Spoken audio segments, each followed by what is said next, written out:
गुरुभ्यो नमः। ओम गम गणपतये नमः। ओम हुम हनुमतये नमः। ओम राम रामाय नमः। ओम मातेश्वरी नमो नमः। ओम मातृपितृचरण कमलेभ्यो नमो नमः। ओम शांति शांति शांति। हरि ओम। श्री गुरुभ्यो नमः। ओम। स्वागत है ज्योतिष गुरुकुल ओडिशा राउरकेला में आचार्य संजय। बात करते हैं कि दुकान क्यों नहीं चलता है, धंधा क्यों मंदा पड़ जाता है, धंधा नहीं चलने के पीछे रहस्य क्या है, दुकान में नुकसान क्यों होता है, ग्राहक कस्टमर क्यों नहीं आते हैं और क्या करने से आएंगे। ऐसे ढेर सारे समस्याओं को लेके सब कोई भिन्न भिन्न प्रकार के मत रखते हैं और जिसके कारण आने वाला समय में उनको ढेर सारे नुकसान सहना पड़ता है। इसके लिए बहुत सारे दुकान वाले परेशान रहते हैं।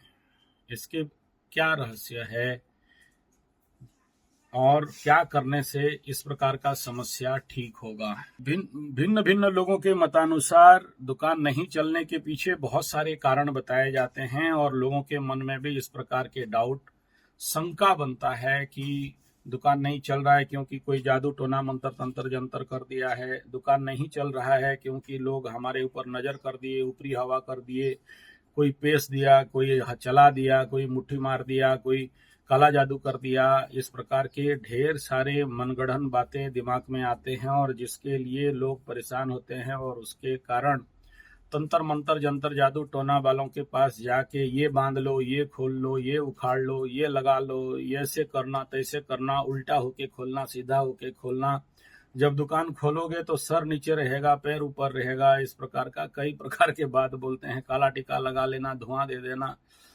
करते रहते हैं। और ये सब करने के बावजूद ही अगर ये सब करके आपका ठीक है तो मुझे कोई कहने का आवश्यकता नहीं है,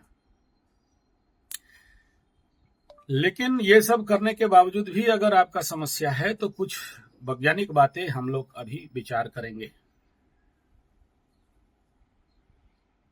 दुकान कैसे चले, इस विषय पे सबसे पहला बिंदु होता है, लक्ष्मी वहीं रहती है जहां साफ सुथरा होता है। बहुत सारे लोग मैं देखा हूं दुकान में ठाकुर जी का स्थान है या घर में ठाकुर जी का स्थान है और कभी उसको साफ सुथरा करते नहीं है, कभी उसको निकाल के साफ सुथरा नहीं करते, जैसे को तैसा रख दिया जाता है और वहीं पर धूप वूप दिखा दे के जो भी कुछ पानी उनी थोड़ा छिटा नहीं छिटा, फूल थोड़ा दे दिया और अपना धंधा चलने लगा। और कोई दुकान में देखा हूं ईशान कोण की जगह में किसी और दिशा में और कोना में इलेक्ट्रिक और किसी और दिशा में ठाकुर जी को बैठा के रख देते हैं, जिसका परिणाम वास्तु, दुकान वास्तु, घर वास्तु सबसे ज्यादा बिगड़ता है। और कुछ लोग किराए में रहते हैं या कई प्रकार के ऐसे घर में रहते हैं जहां पर वास्तु करेक्शन नहीं किया जा सकता, तो इफेक्ट तो पड़ेगा जिंदगी में, उससे तो कोई नहीं रोक सकता है। तो इसके लिए क्या समाधान हो सकता है? समस्या नहीं है, समस्या और भी बहुत सारा कुछ है और कई सारे समस्याओं में से एक समस्या प्रमुख है दुकान में, घर में। मैं कल एक दुकान गया था ऐसे ही कुछ पूजा वूजा करने के लिए और तो देखा सब ठीक है, लेकिन दुकान में ऊपर बहुत सारे मकड़े जाल पड़े हुए हैं। मकड़ा जाल को हल्का में नहीं लेना चाहिए, घर में भी मकड़ा जाल हो हल्का में नहीं लेना चाहिए। मकड़ा मकड़ी का जाल है और आपको नहीं पता कि इसका भयंकर इम्पैक्ट रहता है जीवन में मनुष्य के, और सबसे ज्यादा रहता है मन में, मानसिक लेवल पे इस मकड़ा जाल का इफेक्ट सबसे ज्यादा बुरा पड़ने लगता है। हमें प्रोकास्टिनेशन और मन को बैठा देना, काम में रुचि नहीं होना और मन लेथार्जिक होना, मन चंगा नहीं रहना, मानसिक लेवल पे, ब्रेन लेवल पे हमेशा चुप बैठे रहने का, नहीं करने का जो प्रवृत्ति है वो कहीं ना कहीं से आप माने या ना माने, ये इसका रिफ्लेक्शन पॉइंट है सीधा सीधा मकड़ा जाल। मकड़ा जाल जब घर में मकड़ा जाल अगर घर में बहुत ज्यादा बढ़ रहा है तो समझ लो कि अब यहाँ नेगेटिव ऊर्जाएं घर में बढ़ रहे हैं। मकड़ा जाल, कीड़े मकोड़े, स्पेशली इस प्रकार के चीज तत्व अगर आपके घर में बढ़ रहे हैं तो समझ जाइए कि जिंदगी पस्त होने वाला है। ये एक स्वाभाविक तत्व है। तो क्या समाधान इसका करना चाहिए?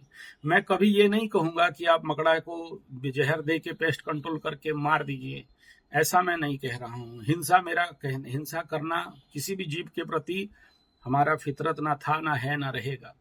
तो फिर इसके लिए क्या समाधान हो सकता है, ये पहले समझना चाहिए। और मकड़ा जाल सबसे ज्यादा मानसिक लेवल पे और व्यक्ति को शारीरिक लेवल पे ढेर सारा क्षति करवाता है। इससे अपने को सुरक्षा करना, अपने घर को बचाना बहुत जरूरी होता है। मकड़ा जाल के लिए स्वाभाविक बात है, मैं पहले से भी 2 बात बोला था और अभी भी रिपीट कर रहा हूँ। सबसे पहला, अहिंसक रूप में करना बहुत जरूरी है। और दूसरा बात यह है कि मकड़ा जाल से जो नुकसान है वो कभी कभार बहुत धन हानि, प्राण पीड़ा हो जाता है। अगर ये मकड़ा जाल ऐसे ही झाड़ू करते करते कोई अगर स्प्रे कर दिया, उसका जो लिक्विड है, या कोई लोग बोलते हैं पेशाब कर दिया, मुत दिया, तो वो जब आपके शरीर में आता है तो सीधा सीधा वो टॉक्सिन बॉडी में चर्म को भेद देता है, अंदर चला जाता है। और अंदर चला जाए तो टेम्पररीली, कोई बोलते हैं सहजना का पत्ता, नीम का पत्ता वगैरह ला के झाड़ दो तो ठीक हो जाएगा। कोई बोलता है महुआ का जो खली होता है वो भी मेरे पास है, जिनको चाहिए बोलिएगा, आपको पहुंचा दिया जाएगा, भेज दिया जाएगा। या फिर आपके आसपास अगर महुआ का खली मिल जाए तो उस खली को ला के पानी में स्टीम लेके आपके उस जगह में दिखाइए तो वो थोड़ा सा ठीक हो जाता है। और अगर ये किसी भी कारणवशात एग्रावेशन की तरफ चला गया और अति उग्र हो गया ये, तो समझ लो कि एक छोटा सा बीमारी है, लेकिन ये करीब करीब खर्चा आपको करवा देगा 20,000 से लेके 50,000 तक। और ये जब होता है, ये ऐसा बीमारी, तो बड़ा भयंकर रूप धारण कर लेता है। और इससे निजात पाना, अच्छों को मैं देखा हूँ, उनका हालत पस्त हो जाता है।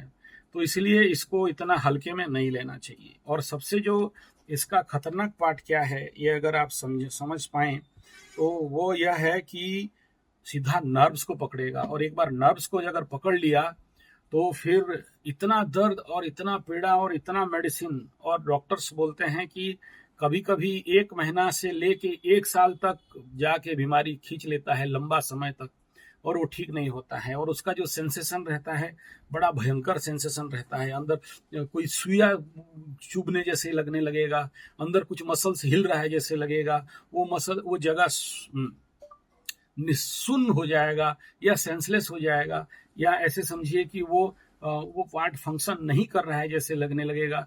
तो ऐसा कंडीशन बिल्डअप करता है जिसका कि वही इसको बयां कर सकता है जो इसके लिए भुक्तभोगी है, जो इसको भोगा हुआ है। अदरवाइज साधारण आदमी इसके बारे में नहीं समझा सकता है। तो ये है फिजिकल इफेक्ट इसका, मेंटल इफेक्ट इसका। और मानसिक लेवल पे आदमी इतना पस्त हो जाता है, ध्वस्त हो जाता है, त्रस्त हो जाता है कि जिसका वही समझ सकता है। इतना पेन रहता है। तो ये ऐसे होने से, इससे बचने के लिए क्या करना चाहिए कि इस प्रकार के भयंकर इफेक्ट आपके जिंदगी में नहीं आए। सबसे पहला, ऐसे परिस्थिति से बचने के लिए 1 नंबर काम, घर में दोनों समय सूर्य अस्त सूर्योदय के समय अग्निहोत्र करिए, पेस्ट कंट्रोल हो जाएगा। ये जो नहीं कर सकते, आध्यात्मिक आदमी नहीं है, संसार कीड़ा है, तो वो फिर दूसरा रास्ता है कि ऐसा एक स्प्रे लाइए, इसको दबाइए और इसमें से फुहारा टाइप निकलता है, इसको दबाने से। तो इस प्रकार का फुहारा, या दूर तक अगर टारगेट करना है तो इसको थोड़ा सा ढीला करेंगे, ये स्ट्रेट मारेगा। तो ऐसे इसमें क्या डालेंगे, इसमें डालेंगे शुद्ध गोमूत्र। यह पानी 1 लीटर पानी में 4 ठिपी गोमूत्र डाल सकते हैं। ऐसा गोमूत्र भी आपको अवेलेबल हो जाएगा, आप मंगा सकते हैं। दूसरा यह है कि इसमें नीम का तेल भी डाल के, नीम का तेल और गोमूत्र लेके स्प्रे करेंगे, माइक्रो स्प्रे रहेगा, कोई खास नुकसान नहीं होगा। तीसरा है अग्निहोत्र, नवग्रह का धूप। अगर घर में नवग्रही क्रिस्टल्स होने से मकड़ा जाल बढ़ता है, और मुख्यतः उस समय बढ़ता है जब आकाश में गुरु चंडाल लगा हुआ हो। अभी श्रापित योग के समय देखना और ज्यादा बढ़ेगा, वो 1.5 साल के बाद आएगा वो। तो बहुत सारे लोग इसमें ढेर सारे खर्चा करवाते हैं, खर्चा हो जाता है, नुकसान होता है, शारीरिक कष्ट होता है। लेकिन यहाँ मेरा तत्व है कि जो भी दुकान के लिए ये ऐसे अगर किसी दुकान में बढ़ रहा है, सब दिन हर दिन दुकान घुसने से पहले एक लंबा डंडा रखो, साफ करो, फिर बैठो। ये बहुत जरूरी है कि हर दिन साफ करना है या फिर स्प्रे करना है या अग्निहोत्र करना है। और अगर आपका कोई भी ग्रहजानिक समस्या के कारण ये बढ़ रहा है, देखना जो लोग पनौती होते हैं उनके घर में बढ़ेगा, उनके काम की जगह में बढ़ेगा, जो लोग अशुभ होते हैं उनके पास ये जो बहुत ज्यादा बढ़ेगा। राहु महादशा भयंकर रूप लेके बढ़ रहा है, शनि महादशा भयंकर रूप लेके बढ़ रहा है। इस कंडीशन पे अगर पनौती दोष लग रहा है तो भी वो देखना बहुत मात्रा में बढ़ेंगे। आकाश में इस प्रकार के ग्रहजनित समस्याएं हैं तो भी इस प्रकार के अनकंट्रोल्ड पेस्ट बढ़ेंगे। तो देखिए कौन सा पॉजिटिव, ये इसका पॉजिटिव पार्ट भी है, ऐसा नहीं कि मकड़ा जाल का पॉजिटिव पार्ट नहीं है। जो लोग ऐसे जीववादी हैं वो लोग बोलेंगे ये दूसरा कीड़ों को खा जाता है, नेचुरल कंट्रोल है, तो वो भी एक थेसिस है। इसमें मैं नेगेटिव पार्ट खाली नहीं बोल रहा हूँ, पॉजिटिव पार्ट भी है। तो इस क्षेत्र पे थोड़ा सा जो लोग का दुकान नहीं चल रहा है इनके लिए ये एक प्रचंड विषय रह सकता है। अगर दुकान में अच्छा ये ऐसे रहते हैं पता चलता नहीं है, और किस प्रकार आपको धीरे धीरे आपका दिमाग को पैरासाइट बनाते जाते हैं, कैसे कैसे लेथर्जिक दे देते हैं, ये अच्छे अच्छे लोगों को समझ में नहीं आता है। तो ये कुछ प्रक्रियाएं मैं बताया जिसका बहुत जरूरी है आप लोग अपने जीवन में अप्लाई करने के लिए। तीसरा इसमें एक बात है, अगर इस प्रकार का कंटिन्यू ये सब करने के बावजूद भी अगर कंटिन्यू ऐसे समस्याएं हो रहे हैं तो कुंडली जरूर विश्लेषण कराएं और उसका ग्रह शांति करना, हवन करवाना, घर में बड़ा हवन, ताकि पूरे नेगेटिव एनर्जी निस्तनाबूत हो। ये बहुत इफेक्टिव रहता है, ये बहुत जरूरी रहता है। ये मकड़ा जाल कभी कभार पति पत्नी के अंदर बहुत सारे ढेर सारे झगड़ा का भी कारण बनते हैं। इसका इफेक्ट माइंड में शक करना, डाउट करना, बिना कुछ नहीं घटा है लेकिन हेलुसिनेट होना, या जो चीज नहीं हुआ है वही सब मन में ख्याल आना, या फिर डर इत्यादि प्रयोग करना। तीसरा ये है कि धोखा देने का प्रवृत्ति। चौथा ये है कि किसी को जकड़ने का प्रवृत्ति, किसी को ब्लैकमेल करने का प्रवृत्ति, इन सारे चीज से आएंगे। आप बोलोगे यार ऐसा क्या पागलपन बात कर रहे हो, वो तो वहां है, हमारे दिमाग में कैसे आता है। प्रभु आपके घर में हो हर वो एलिमेंट जो कुछ भी है, टूटा फूटा भंगा तकड़ा ऐसा है, आपसे शरीर से नेगेटिव ऊर्जा खींच लेता है। अच्छा चीज है, आपको एनर्जी दे देता है। हर एक वस्तु एनर्जी एमिट करता है। It convert one form to another form, it convert energy neither destroyed nor created, it convert into one form to another form। Newton से या किसका लॉ है देख लीजिएगा। तो ये हर वस्तु आपके आसपास जो कुछ दिख रहा है या तो आपसे शक्ति खींचते हैं या तो शक्ति ले लेते हैं।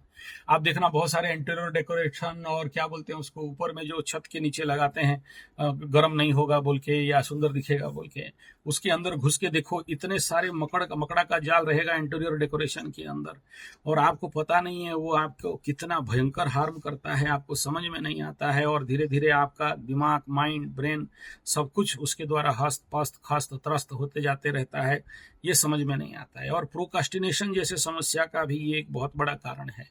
एक बार आप ये सब कुछ साफ करके देखो, निकाल के देख लो, उसके बाद रेगुलर जब ये नहीं होने लगेंगे तो आपके मानव स्थिति को देखना।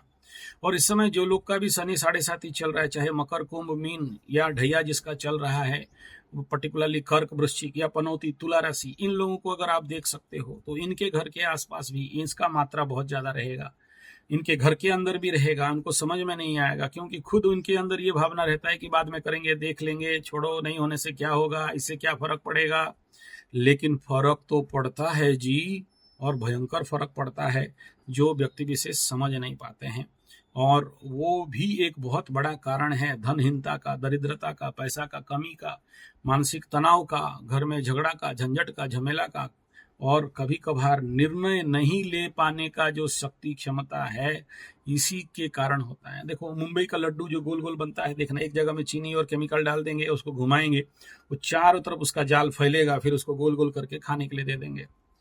ठीक है, ऐसा ही है, एक जगह में वो एलिमेंट है लेकिन वो फैला देता है चारों तरफ अपना, और वहाँ इंतजार करता है दूसरे कीड़ों को मार के खा के उनको टॉक्सिन छोड़ता है। और वो जो मरे हुए कीड़े हैं, आपका घर नहीं बना, मसान घाट बन गया। जैसे जो लोग घर में माछ मछली अंडा घुसाते हैं किचन के अंदर, लक्ष्मी के स्थान में, ऐसे माछ मछली अंडा घर क्या थोड़ी है, वो तो मसान घाट है। चांडाल लोग बैठ के मांस को ऐसे ऐसे करते हैं, मछली को, अंडा को ऐसे ऐसे करते रहते हैं। तो और बोलेंगे पैसा नहीं है, वो तो आप बोलोगे हम तो माछ मछली अंडा खाते हैं, पैसा आता है। आने दो 7.5, जब ठुकाई खाओगे तो समझ में आएगा कि मांस मछली अंडा और शनि 7.5 और जितने सारे हिंसात्मक धन है कैसे लेके चला जाता है। फिर आप दिखाते फिर आओगे एकदम कुंडली को। तो ये था कुछ विषय बिंदु। वीडियो अच्छा लगे तो like share comment subscribe bell button दबाना ना भूलें। धन्यवाद, नमस्कार।